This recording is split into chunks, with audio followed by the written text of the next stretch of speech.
Hi everybody, this is Kevin, and welcome back to another manga review. And today we will be taking a look at Fairy Tail Volume 57 from Hiro Mashima, which is the continuation of the final arc. And let me tell you, there are all sorts of great reveals, returning characters, new characters, battles, you name it. I mean, this series just has it all. But you already know that because I love this series and I keep reminding everyone. But anyway, the last volume, we saw Sharia and Wendy team up to face Demaria, and we also saw the return of Altair, who appeared between the void and space and time, and she was able to unlock Sharia's third origin in order to defeat Demaria, but in doing so, Sharia used up all her magic abilities, so after the battle was done, and of course they won, she no longer can use magic, which, was quite a sacrifice.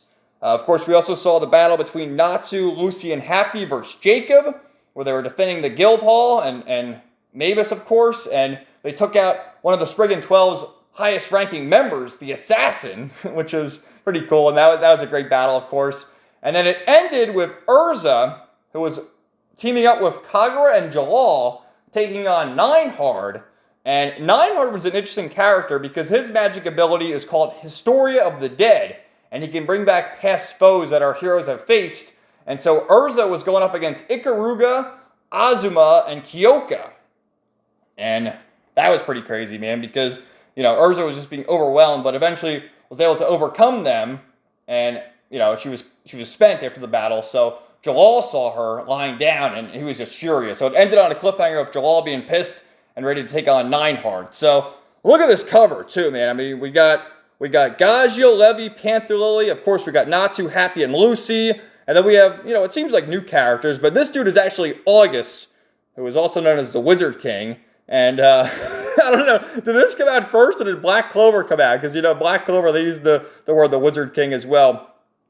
But that's him using his full magic power. And then this woman right here, the red hair looks very similar, is Irene. And those are her two subordinates. So Mashima, always a top-tier female character designer, that's for sure. So let's get right to it. Of course, we got a great cover of Urza. And something I just want to note, Mashima mentions this in the back, but all the chapters have a little pun with the, well, not a pun, but, a little coincidence with the numbers. See, 7 stars, the Savage 6, 5 days, 4th guest, 3rd seal, 2 of us, 1, and 0.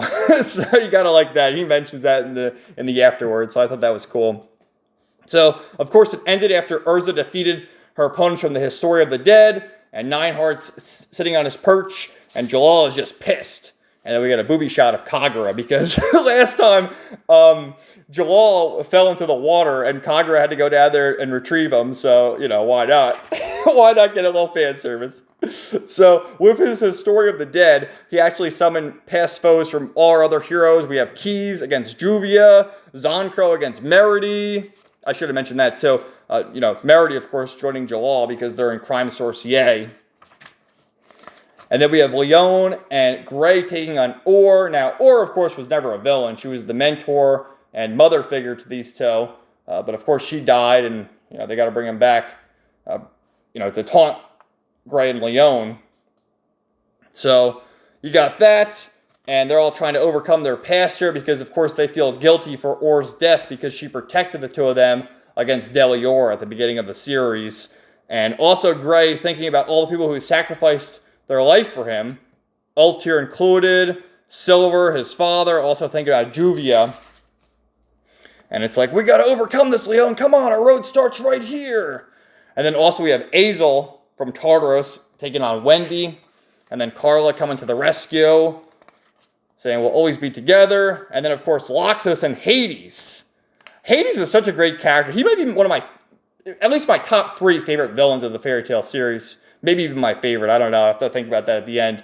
But yeah, you get some great shots here of Merity and Juvia teaming up. And then also with Gray and Leon, where they both take off their shirts and use their powers. And they all do their ultimate attacks here. You got Wendy. You got Juvia and Merity again. And then Loxus. And there you go.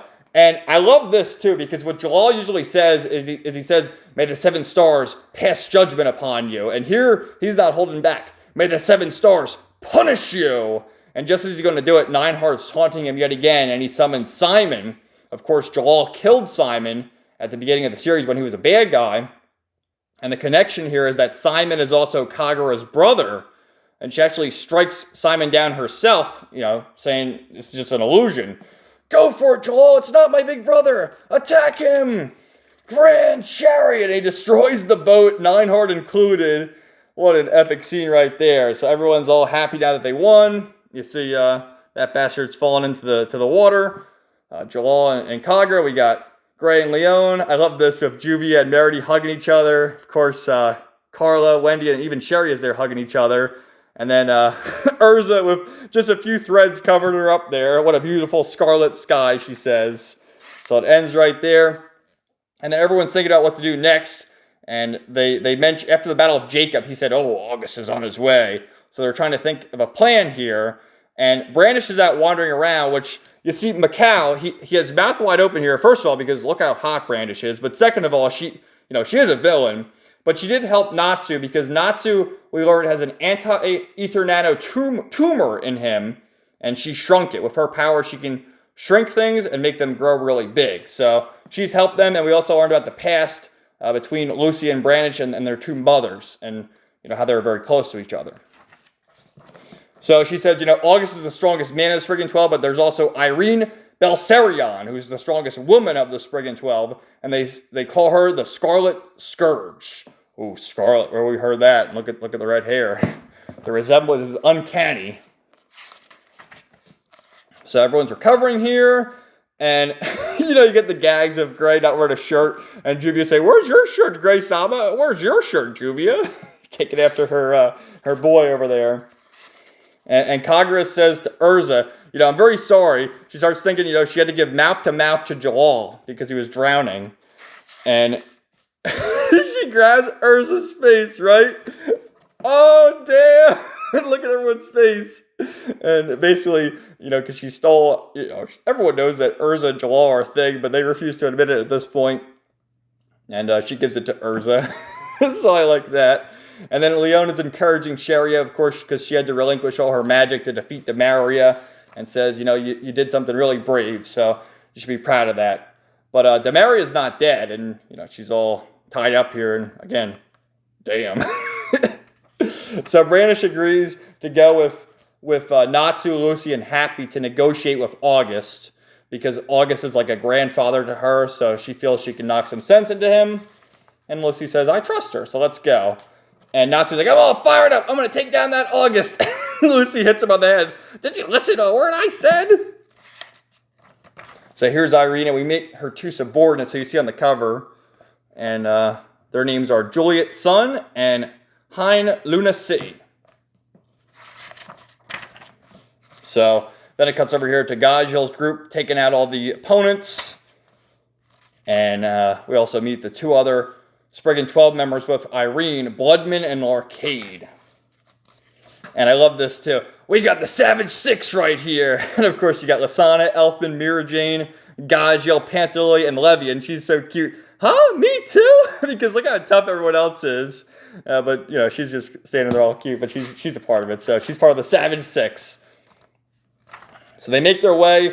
And what Brandish decides to do is make Happy really big so he can fly. And she's cuddling him like, oh, he's so soft.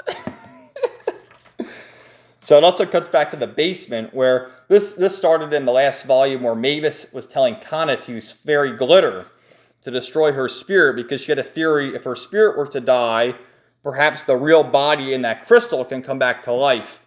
And in doing so, Mavis is saying that Kana reminds her a lot of Zero because of her hair. Which, yeah, they both have brown hair. But then she starts, talking about if Zero grew up, she'd be just like Kana. And I don't know, this image kind of creeps me out. Knowing, how Zero was in Fairy Tail Zero.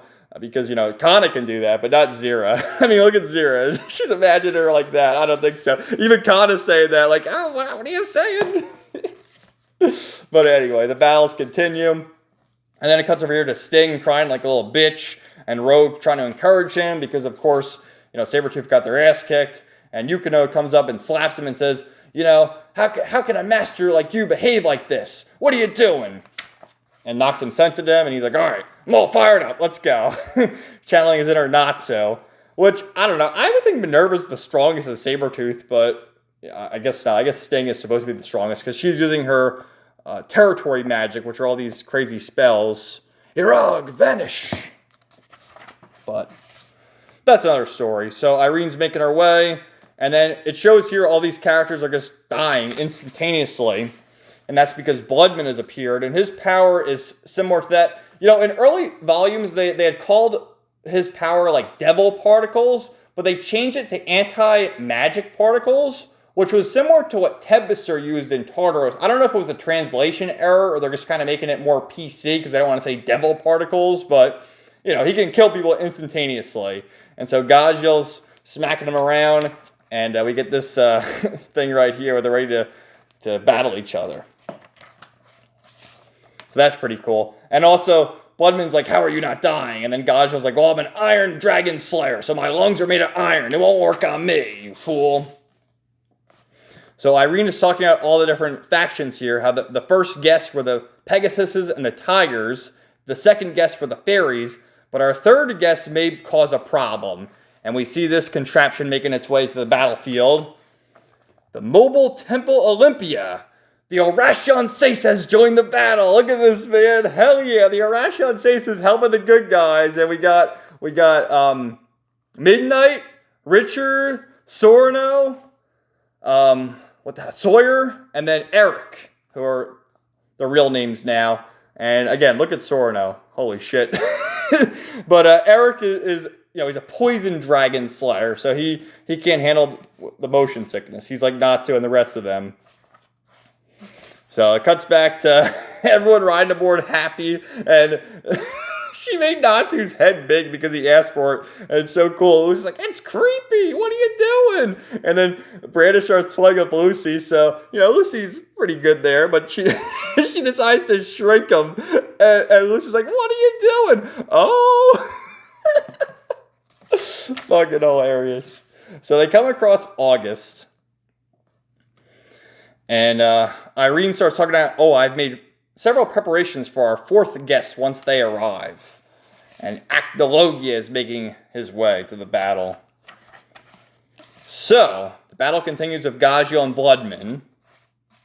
And he says, I am the god of death. And he also says that he doesn't use magic. He uses curses similar to that of Tartaros. And he's managed to harness them all. And then Levy's here, and she uses solid script magic, so anything she writes, she can summon. Like, she summoned fire, she summoned iron, etc., etc. So she summons a mask to guard her from the anti-magic particles that Bloodman has. Because Gajiel's like, get out of here, Levy! I'm staying by your side, Gajiel! So, you know, Irene talking about her preparations. Zara feels it. He's like, what are you planning, Irene? What is the meaning of this? So, Brandish, Lucy, and Mest came with them as well. But they're all here to talk to August, and August is like, what are you doing with the enemies? I came to talk. You know, perhaps this war is meaningless. What are we doing? Oh, you dare betray his majesty? What do you mean? So we got some more battles going on. Some cool shots of Sabretooth, and of course the fairy tale ladies there. And this guy, like you said, has all these curse magics, and he's the devil. He's Bloodman. So it's reliving the past from Tartaros with the demons there, with Tempester, Tarafazar, Keys, Silver, which, you know, Silver wasn't even a demon. He was just a possession of Keys. So Levy is pretty useful. She uses solid script hole and gets rid of all the shit that he summoned. But some creepy imagery here where he starts summoning these skulls and everything. I will kill you all. So they're all being consumed. And then Levy reveals that the mask didn't even work. Go figure. So she's here coughing, hacking away. And Gaji's like, Levy, what are you doing? And she says it didn't work. And then he starts stabbing him. Look at this shit. It's like going through his back. Oh my goodness. So Gajiel's bleeding all over the place. And he's turned into like a spirit now. So his punches don't even affect him.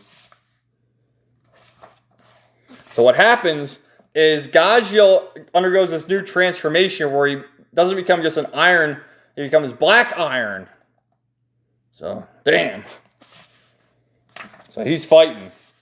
I'm taking Levy back to the guild with me. And he starts fighting, and we get a nice thing, and he sort of disappears, and they're looking on, and then all of a sudden, if I must die, I will take you with me. And he consumes Gajiel, taking him away.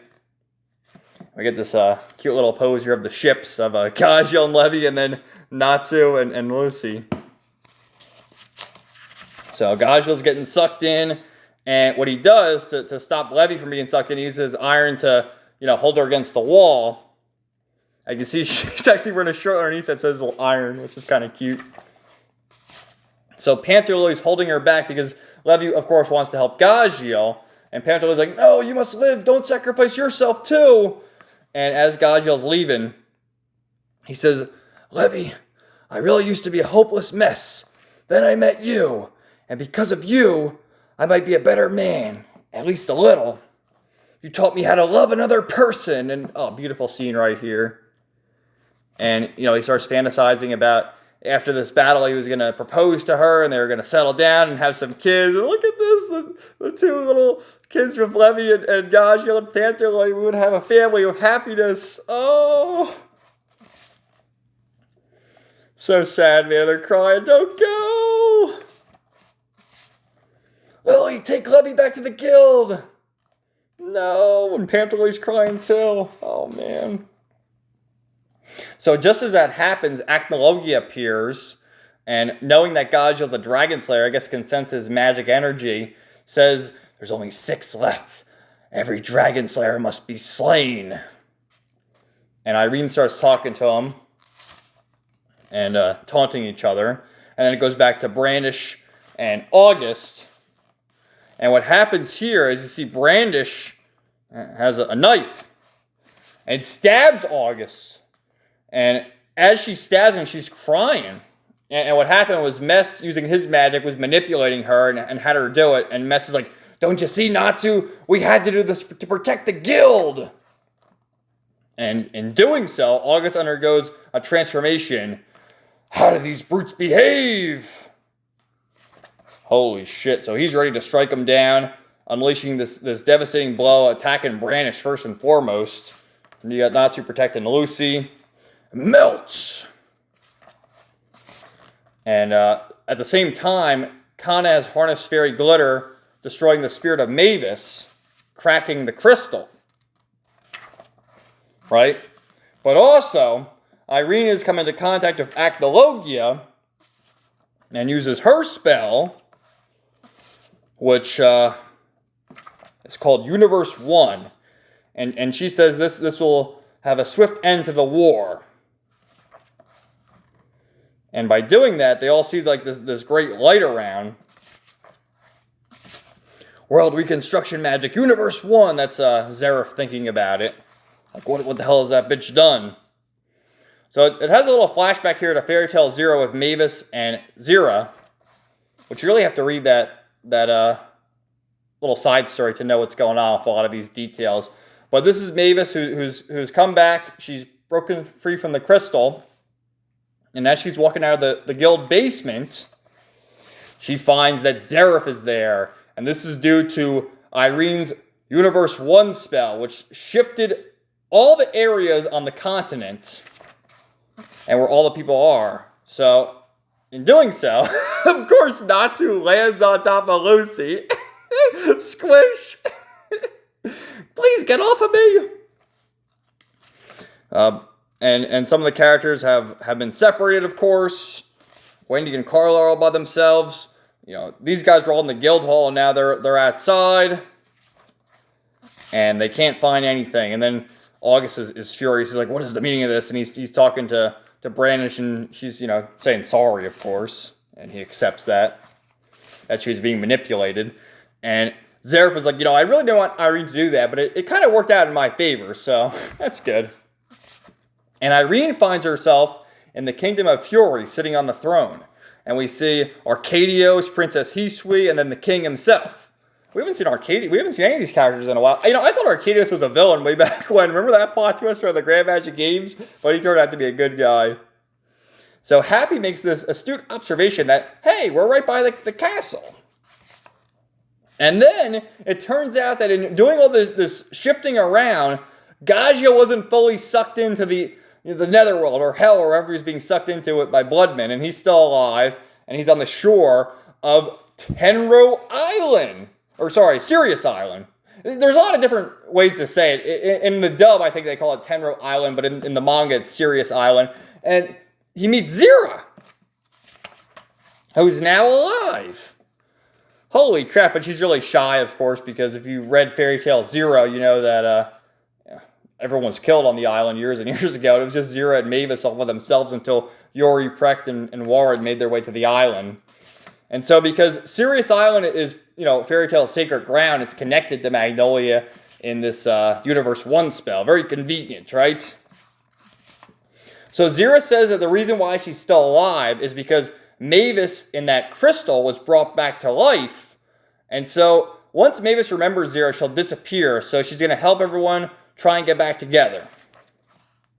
So then Natsu, Lucy, and Happy reunite with Gray, Juvia, and Urza. And what a beautiful thing. And then Irene is just slaughtering everyone here. Arcadios is lying down. And she turns the princess into a mouse. And look at the face. Can you love your daughter now? Which is pretty meaningful later on, the fact that she's saying that.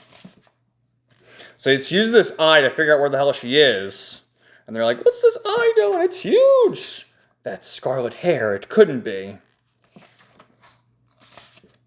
So, all sorts of crazy battles going on. And then these two are picking on Mira. Oh, she's cute. So it ends with our heroes saying the guild's that way. Let's go. Mavis is in trouble. Let's go. So it ends right there. Lots of great stuff. Lots of great reveals. And I loved it. So thank you guys for watching. Let me know what you thought in the comments down below. And stay tuned for more videos coming soon. Have a great day, everybody.